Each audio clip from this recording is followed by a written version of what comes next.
Yeah, I'm having a hard time hearing you, Mel.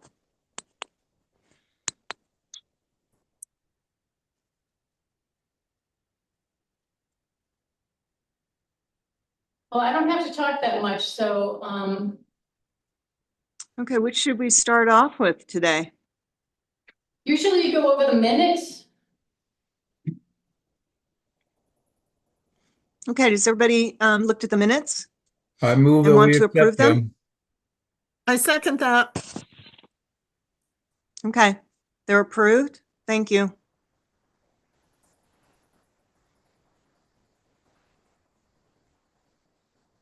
Next, And the usually, next thing that's up is the compensation program report.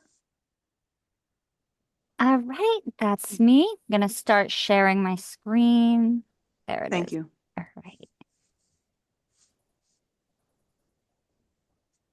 All right. Can everybody see the board report? Yes.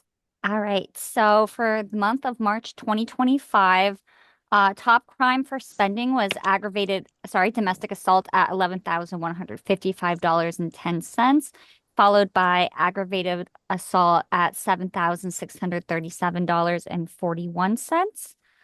Um, As you can see, homicide spending is definitely down, but that's just consistent with the fact that homicides are down in general in Vermont. In total, for both programs, we made 58 payments on 29 claims for a total of $36,779.40 for both programs. And cash disbursements by type, medical facility, sorry, just a second. Yes. Oh, nope, it wasn't medical facility. Where was it? Sorry, loss of wages was the number one category for spending at $8,565.74, followed by counseling at $6,609. Top category in the sexual assault program was the initial sexual assault exam at $9,654.31. So again, in total, for the month of March between both programs, we had a total spending of $36,779.40.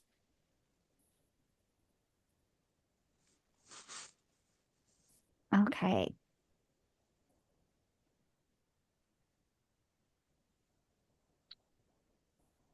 So year to date, crime that we have spent the most on so far has been domestic assault at $75,318.25, which is relatively consistent to what we spent at this time last year.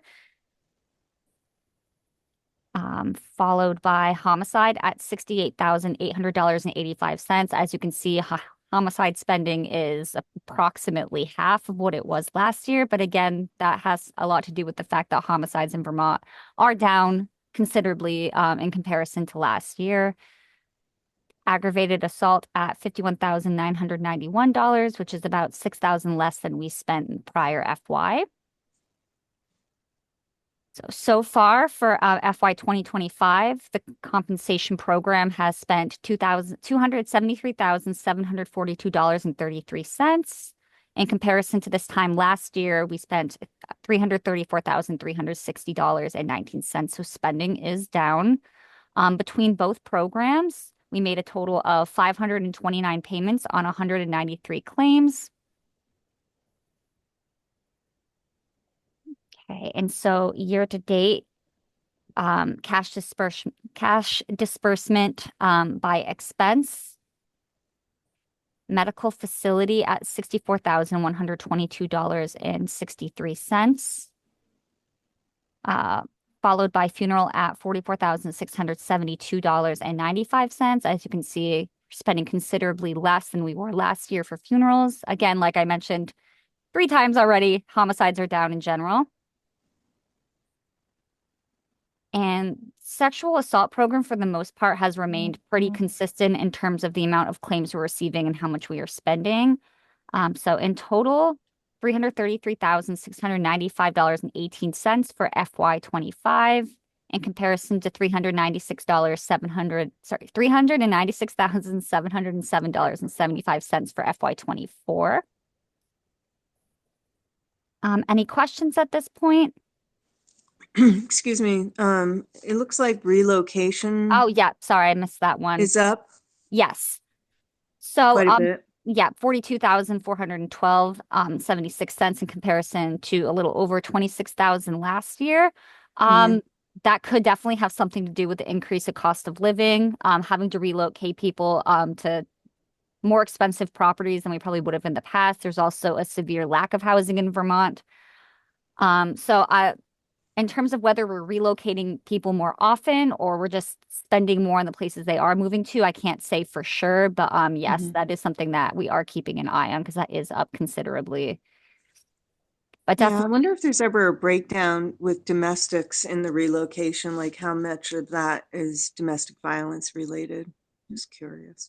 I would say a lot of it is if the person isn't able to stay where they're currently living or choosing to relocate, like if the property isn't in their name. But yes, I've definitely noticed relocating people FY25, the properties and security deposits definitely have increased in comparison to FY24. Thank you. Yep. Anything else on this before I move on to claims by county? All right. Mhm. Okay, so for March 2025, we had a total of 36 claims. Um, Bennington, Addison, and Caledonia all received one claim. Chittenden, as usual, was our highest number with 16. Orleans, 3, Rutland, 7, Washington, 1, Wyndham, 2, Windsor, 3, and we received one claim that did happen overseas. No claims for Essex, Franklin, Grand Isle, Lamoille, and Orange counties. So amount of claims received is down slightly from last year. So for the month of March 2025, we received 36 in comparison to last year at 46 for a 21.74 decrease. Total claims year to date for FY25, we received 311 in comparison to 364 last year for a 14.56 decrease. For the sexual assault programs remained very consistent. 17 for March 2025. We had 18 for March 2024, so only a 5.5% decrease. And year to date, we're at 165 sexual assault claims in comparison to 168 from last year. Of course, it's always like a little concerning to me, the counties that stick out, Lamoille, Mm-hmm. Grand Isle. There should be claims coming in, and I just don't know. I mean, Jen can chime in on this, but especially the decrease, because there really should be a lot of promotion on that via the victim advocates. So that's concerning to me. My best guess for that is for a lot of the counties that we don't necessarily see a lot of claims from, such as Grand Isle. Crime rate in general is lower. We did receive one from Grand Isle last month. Yep, definitely, hopefully making sure that at least everybody in the county is aware of our program and is aware that they can apply. Oh, yeah. Yeah. Yeah. No, I know you guys do. You do it. You do the promotion of it, obviously, but somewhere along the line with it must be the victim advocates that are not at least, doing the claims and putting in the claims. But which is too bad. Yep, definitely hoping to see in the coming months an increase in applications from the counties that we don't see that much from. There have been, a few outliers. We had the one from Grand Isle and believe we had one from Essex a few months ago back in November. So yes, still not that many. Right. Hopefully we'll see some change in that. Not that I want an increase in crime in those counties, but I just want to make sure that the people who reside in those counties know that there are resources for them if they so wish. Yeah. Well, obviously crime is happening there. Yes. Yeah. Right. Yeah. Can you explain the one from abroad? I don't understand that one. So I believe that this was one of Jody's claims. So I believe that the crime happened while the family was vacationing abroad, and then it was reported to police when they arrived back in the United States. Is that correct, Jody? I believe the family was stationed in Oh. Italy for a few years, and so there was an application that was submitted recently due to past violence that occurred between siblings in Italy.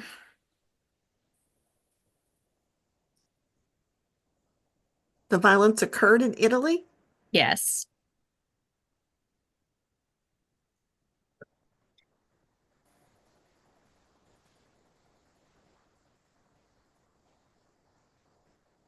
Okay. Are there any questions about claims received by county? No. No. All right. I'm going to go ahead and stop sharing. Thank you, Anna. Thank you. Okay, and then the next is the comp No, the restitution report. compensation program report. No restitution. We just did comp. Oh, I'm sorry, restitution. Mel, can you allow me to share? Yes, hold on, I was trying to. Things are being wonky right now. It's weird.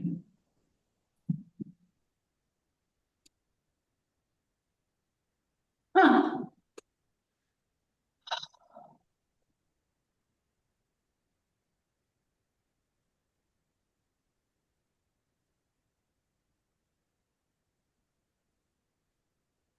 That's so bizarre. The option to make you a co-host is not coming up now.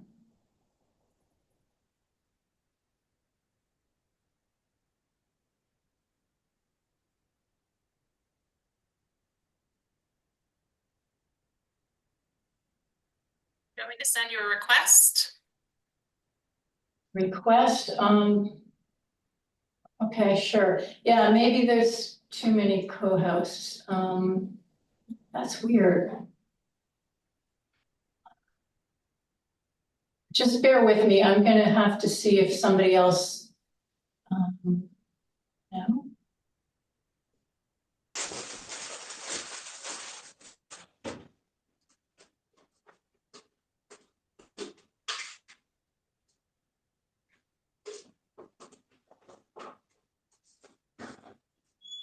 Michelle, is it possible to summarize this without your visuals?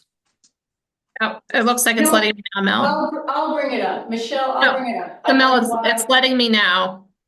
Okay, Um, let's see.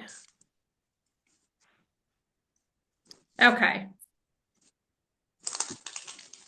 You should be seeing the restitution judgment order report by county. yes. Okay, perfect. So in March, we received a total of 120 new orders from the courts. That's up from 86 the last 2 months, so a pretty good increase. We got the most orders from Chittenden County with 31, followed by 24 from Windham and 19 from Rutland. So again, Rutland's been fairly high the last probably 6 months or so. Windham County was kind of surprising. We never really get that many. Usually it's like 6 or 8. So 24 was certainly a good chunk from them. I will point out we did get 2 from Essex. I know Anna said that they got 1 last month from Essex. So we did get 2 orders this month from Essex, none from Grand Isle and none from Windsor.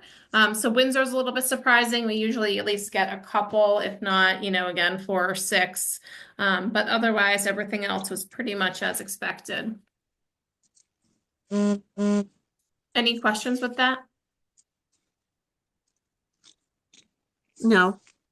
Okay, let me share my other one real quick.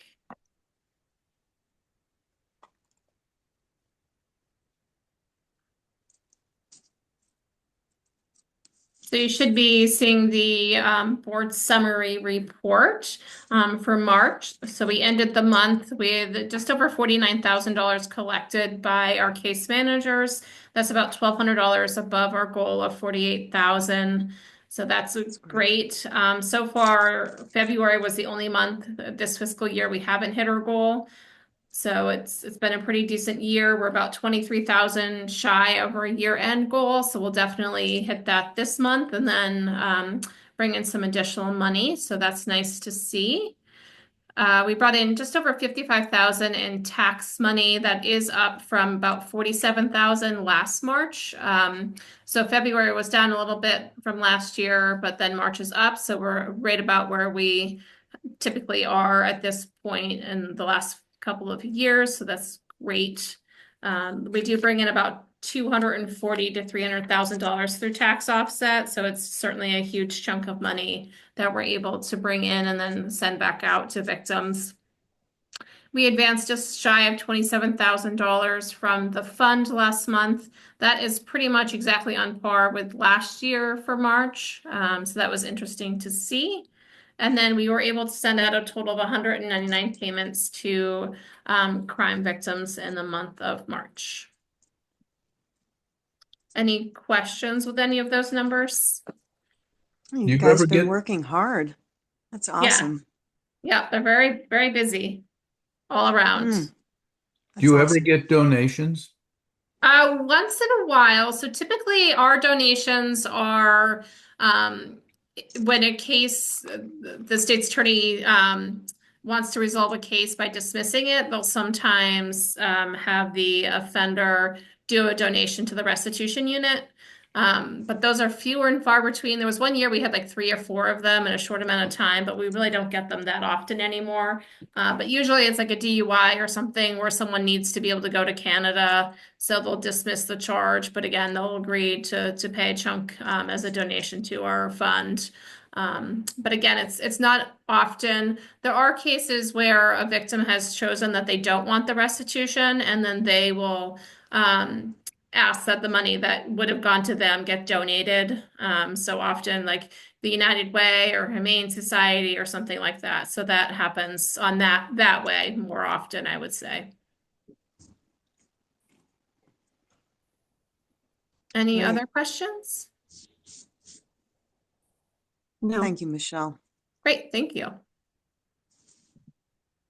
Okay, Okay, move on to the so, financial report. right, hold on here.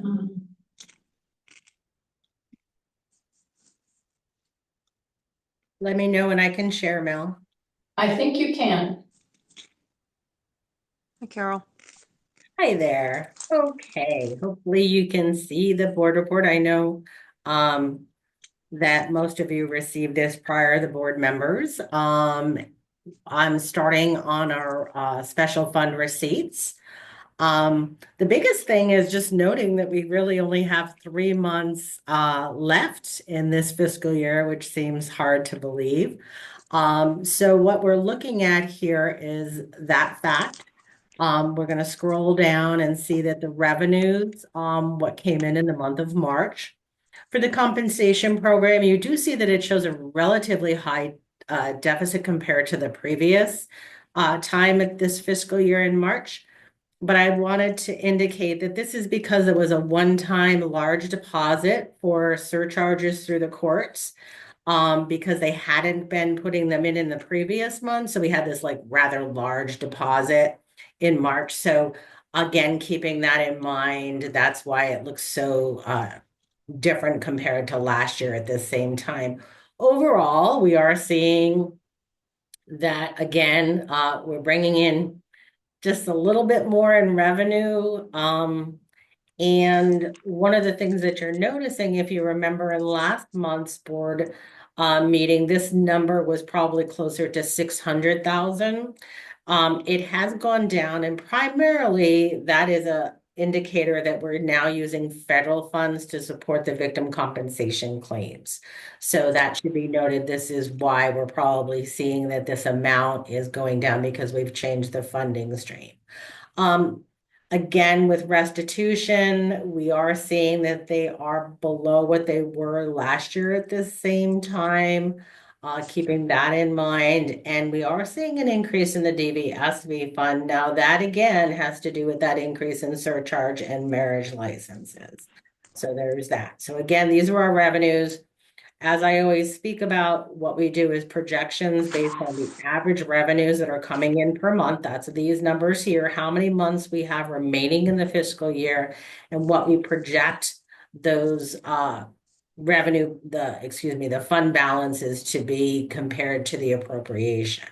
So that's where we are right now. These numbers have gone down. So again, oftentimes we can see higher revenues in the last 3 months of the fiscal year, and that's why we monitor this as we do. Financial, basically, I'd like to go to the fund balances. We talk about this each month as well. And basically, you've heard me say and use that this is like our checkbook balance, and this is where we start in the year. And then, of course, based on those revenues and expenditures, where we are. And then we do it based on just revenues and expenses for this fiscal year.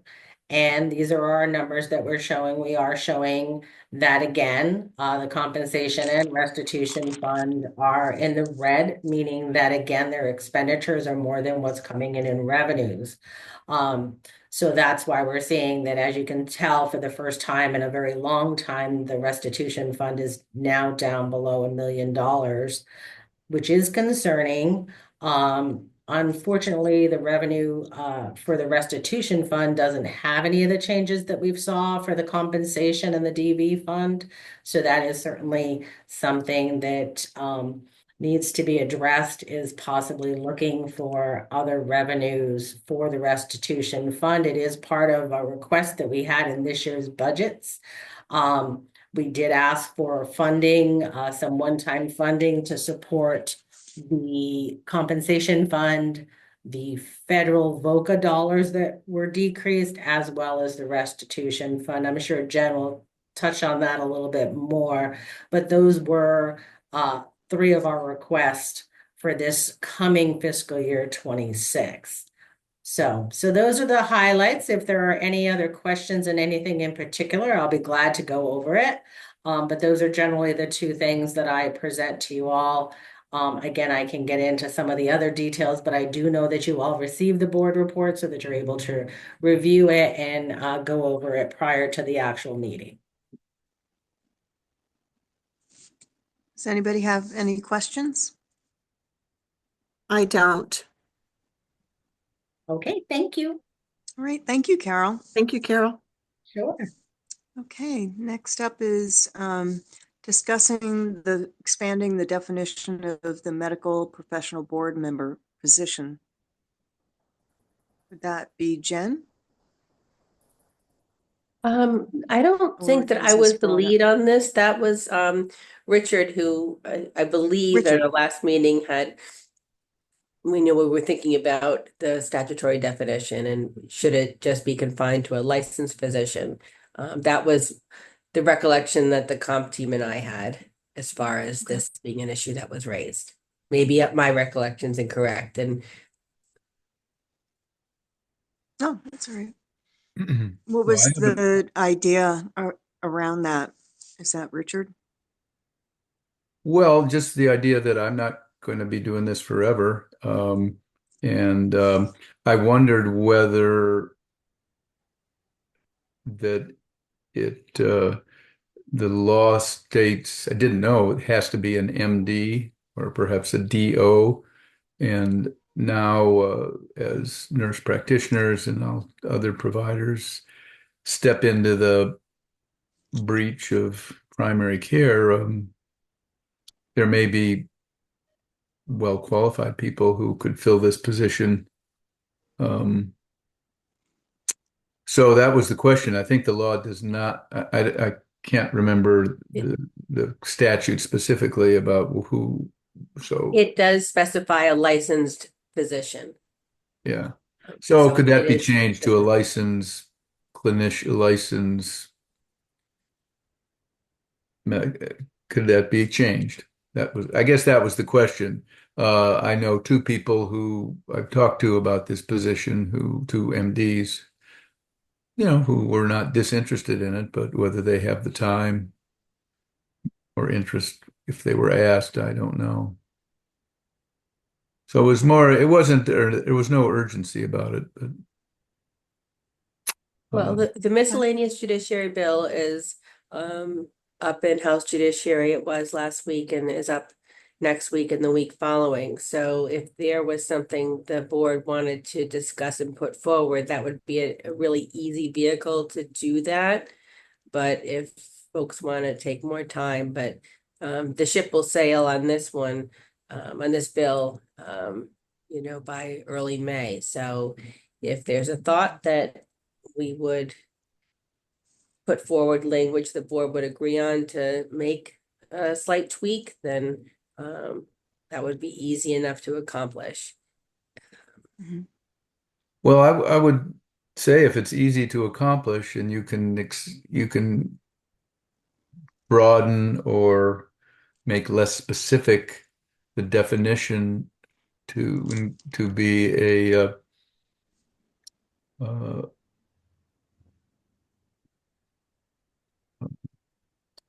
Make it more like just a licensed primary care medical? clinician, a primary Primary care care? medical clinician, which could be an MD, a DO, an NP, an ARNP, or a PA.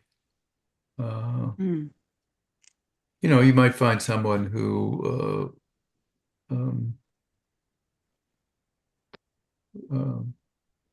would be a good fit.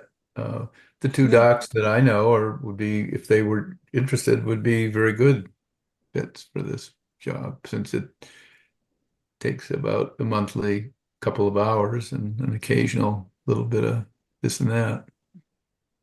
So you throw out a lot of alphabets out there. I would leave the alphabet soup out. A licensed medical Licensed clinician practitioner. in Vermont, in the state of Vermont. And if they, So a licensed medical practitioner? sure, yeah. And Jen, do you think that you'd be able to get that in this year or no? I think for sure that I could. I just need to, I don't speak medical speak. So they're going to have a lot of questions for me about who that would include. And we talked, I thought at one point, about nurse practitioners. And so I would just need Dick to help me, help educate me as to when they say, what does that mean in terms of who's eligible? Well, it would mean specifically in Vermont, nurse practitioners Okay. or a physician's assistant. I think the present definition probably doesn't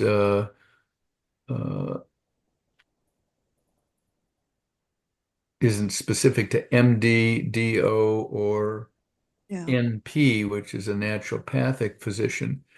But the few times that I've done something that were not related to just yay or nay about how I thought about cases where we were asked to weigh in on, it would be the ability to go to the medical literature and find information for you, like on the alternative medicine, the prescriptions and some advice about medical conditions. So right now, the language that I am taking away is licensed medical practitioner in the state of Vermont. Along those lines. Yeah. Yeah.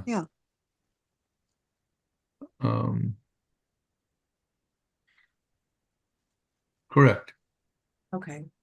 But if you were asked, the nurse practitioner, physician assistant, DO, doctor of osteopathy, basically they do the same thing that allopathic doctors do, except they have a kit of osteopathic manipulations, kind of hands-on treatments that they're trained to do in their curriculum. But I'm Who was the doctor before Dwayne Natvig who I replaced? Did he begin at the start of the program? There was a woman, Susan James or something, who was on it when it first started. Oh, yeah, that's right. I remember her. Yeah. And then I think it was Dr. Natvig. Yeah. Was Dr. James what kind of doc was she? Or do you remember not, I don't know. Well, anyway, it gives you a little more range to find somebody who would be a good fit for this. Somebody who's got the time, the interest, and the ability to, answer medical questions, which are few and far between, but it's nice having that niche in your kit. Yeah, it'd be nice to have a sane nurse, you know, Say that again. like A what kind of nurse? sexual abuse nurse Oh, examiner, okay. nurse. And that would be really good if it was broad and we could include someone like that that's like on their way to retirement or a retired one or part-time that would want to do this work. Well, let me put it like this. I don't have any intention to leave right now since you've got other Yeah, people don't scare us. other people exiting, but let's say you should have this figured out in Mhm. 1 year. Yeah. Okay, Thank you, Richard. if you want to make a change. Well, I'm gonna try and jump on this ship as it's, Yeah. calling all aboard and see if we can do this now rather than waiting for a situation when Yeah. you decide you're done with us and you leave.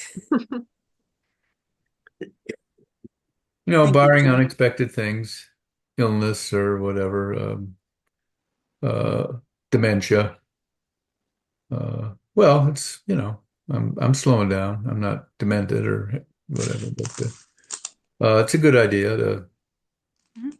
have this in mind. Well, it parallels in some ways a conversation that was had at the legislature over the past 2 years around people who are designated as able to do competency evaluations. And previously, there was only a limited pool that was designated, and psychologists were not eligible to do that, only psychiatrists. Mhm. And that meant there was a backlog of 6 months to a year for people to get those evaluations. Mhm. And it just came up as a really common sense approach is why not psychologists? Because it's really hard to recruit people to do this work, and there's a huge waiting list, and why wouldn't we do that? So it's in keeping with some of the conversation about, again, it's really hard to find people in our small state, and especially medical professionals who are busy. And I think this would be an easy sail out right Yeah. now. So Yeah. I'll add that if I have the blessing of the board. I don't know if this needs a vote, Absolutely. but Absolutely. Yeah, I mentioned illness and dementia not because I have either right now, but I'll be 80 shortly. So no, you won't. Yeah. Shortly, as in like 15 years, or No, this year I'll be 80. I'm 79. I'll be 80 soon. I'm an old man. wow. Well, you never know. Remember, they keep saying like is 80 the new 40, or you've got more No, longevity than I 80, do. 80 is Jeez. not the new 40, Jen. Sorry. Doesn't feel like it, but anyway. Thank you, Richard. Thank you, Yeah, Jen. thank you for bringing that up. Can we get a center update, Jen? Sure. And then I see we have our guests with us. I'll be brief. Sorry about that cough. So this week is Crime Victims' Rights Week. Tonight, we are hosting a listening forum in Montpelier. Amber has put that together. We have two of our council members featured, one who is speaking and one who is moderating. and another survivor is speaking. So that's at the Montpelier Community Justice Center. So very excited about that. Last year when we did something similar in 2 different locations, they were well attended and well received. On Friday, we have our annual event. We will be honoring Senator Sears on that day as well, and his lifetime of service to victims and survivors of crime. His family will be coming up from Bennington for that, to receive that award. So really looking forward to that. And as far as other center stuff, we've been dealing with a public records request. It's my first time ever working on one.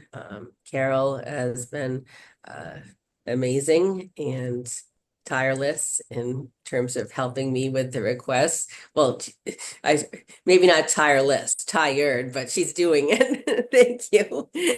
And so yes, this is a new one. It relates to and I know, Susie, this will resonate with you, relates to a lack of services in Essex County back in the day. So just addressing that right now, but that's been a real burden on our staff. I've talked to other agencies to try and figure out how to negotiate this, and they all have people on staff who are like experts in this and address it all the time. And myself and Carol and Jean was great as well, of course, and just like what do we do? Like we don't know what to do, and taking that time to try and figure that out. So we think we're treading water on that, but that has been a big drain on staff time, and discouraging as well. And then as far as other pieces, legislature chugs along. One of the most exciting pieces, I guess, this session, and Shay is here, and Shay knows what this has been about, is really been shining a spotlight on victim notification in Vermont and some of those flaws.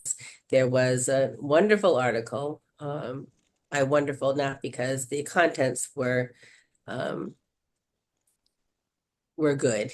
They did expose a lot of the problems for victims in terms of notification, but the article was picked up by pretty much every news outlet that I could find in the state of Vermont. And I'll share that link in the chat in case you haven't seen it. So I'm going to share that. It featured also 2 of our council members as well. But it's been a really powerful effort, I think, to elevate people's experiences, and House Corrections and Institutions is really motivated to look at what's happening and not happening. There's a work group that has yet to meet. Shay, who's here, is on that as well.